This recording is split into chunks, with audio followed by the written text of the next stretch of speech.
25 years it took of waiting to see the sea turtles hatch, and last year it finally happened for me.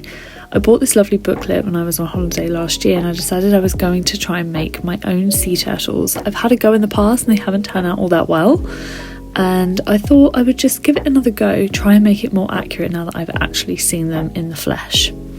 I seem to have a knack for making things too big, so I've got the seashell there just for size reference, and I'm making a start with some cos clay.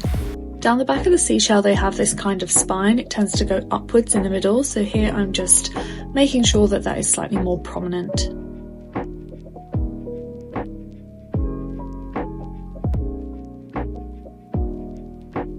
A really good tip I learnt from Ace of Clay is to make sure that you get all of your proportions right before you go in with any detail. This just saves later disappointment and wasting time ultimately. Using the pokey tool to map out the turtle's shell markings. One thing I love about cos clay is that it is super forgiving, so if you make a mistake you can just very easily rub a finger over it and get rid of that marking and start again.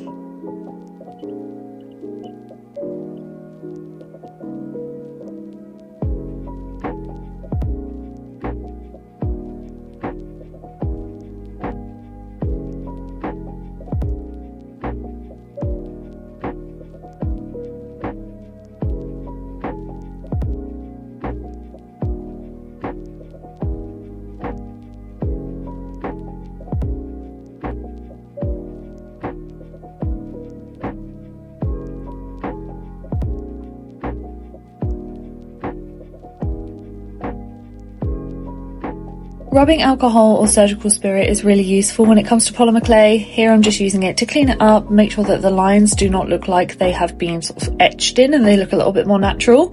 Also helping to kind of clean up some of the lines that I used as a guideline.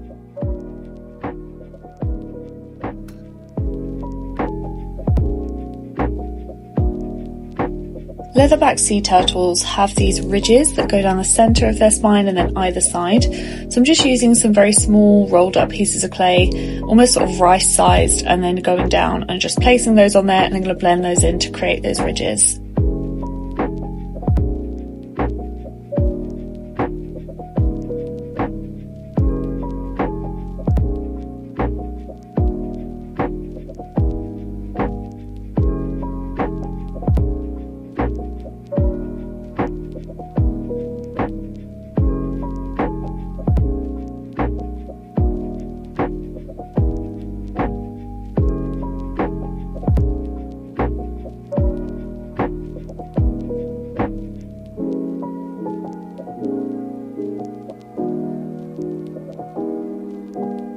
I've made previous turtles and my big mistake was not using references. References are absolutely key to getting things right.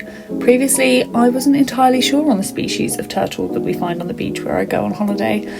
And it turns out it's a little loggerhead, and I was blending green sea turtles with the loggerheads, and it just really came out as a bit of a hybrid and didn't really look like either one of them, to be honest. So references are so important.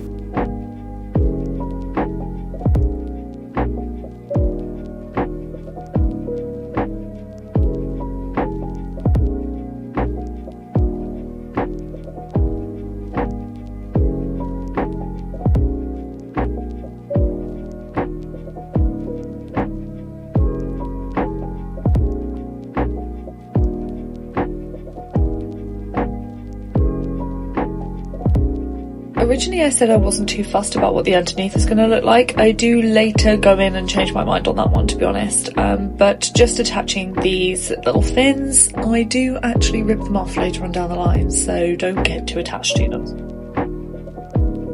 My long-term aim is to eventually make a mould of this turtle, so by using some rubbing alcohol it removes any kind of fingerprints and smooths everything out so it's all nice and even.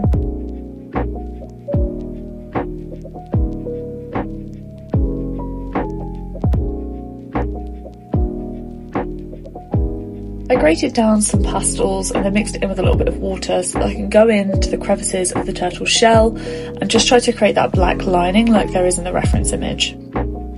This is absolutely something that could be done with acrylic paint. I just much prefer the pastels because it leaves a more matte finish as opposed to that kind of shiny, plasticky kind of feel.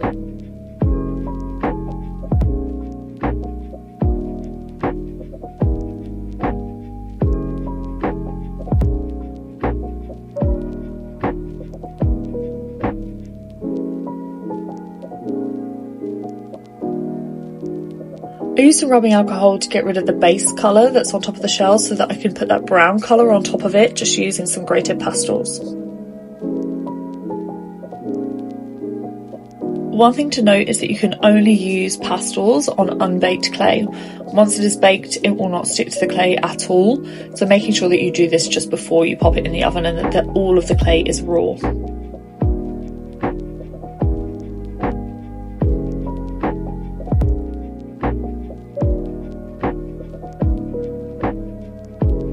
The beauty of polymer clay is that you can bake it multiple times, so this guy is going to go into the oven and then we're going to make a start on the head.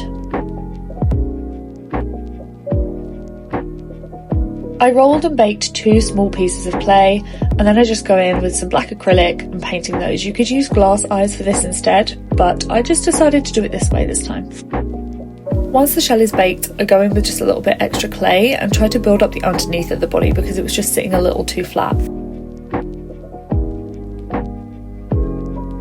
Okay, this is going to look a little bit sinister, but this is the time when I realised that actually these legs need to come off.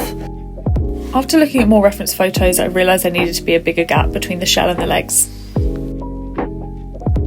Turtle heads are very unusual shapes, and this is something that I have struggled with in the past, so by using this really clear reference, I can actually understand how it has a little nostril and then a dip and then it goes flat again, which is a really unusual shape, and my brain just did not want to follow this. It wanted to definitely do its own thing. Here is the moment I realised that I had made the eyes way too big. This is where glass cabochons come in super handy because I have a variety of different sizes, but I managed to make it work. I just had to use huge holes.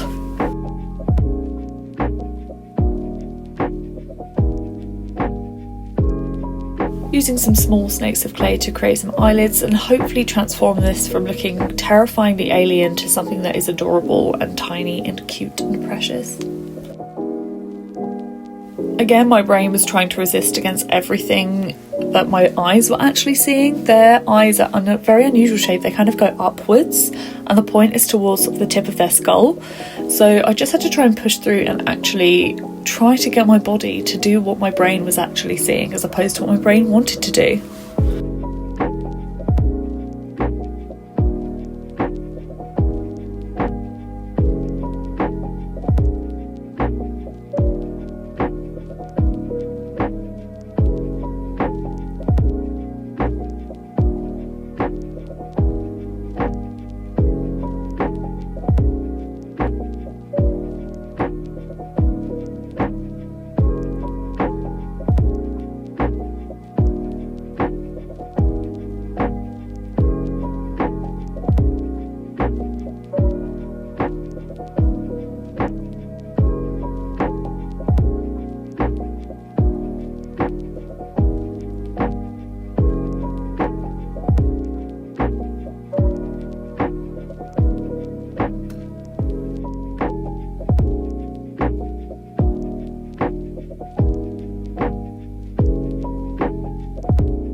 Rolling out some long thin snakes of clay, we want to try and create the rolls in the neck.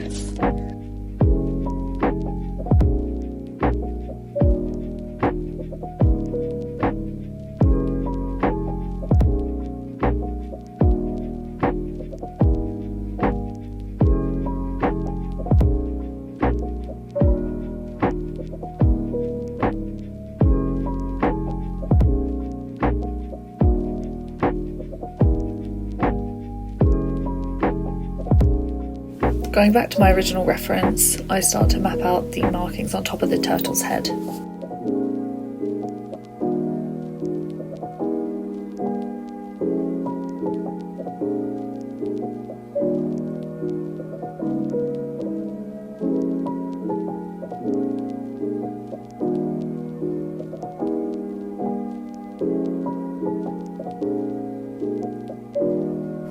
Then drawing teeny tiny little circles along the edge of the neck bit.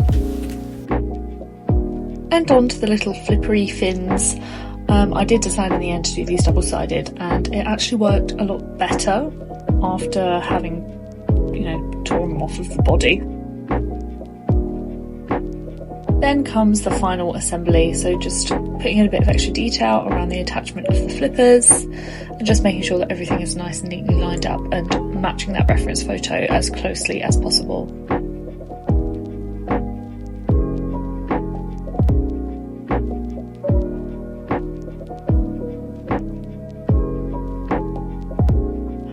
Back with the watered down pastels, again just going in with that really dark colour to fill in those gaps, and then putting the nice browns over the top.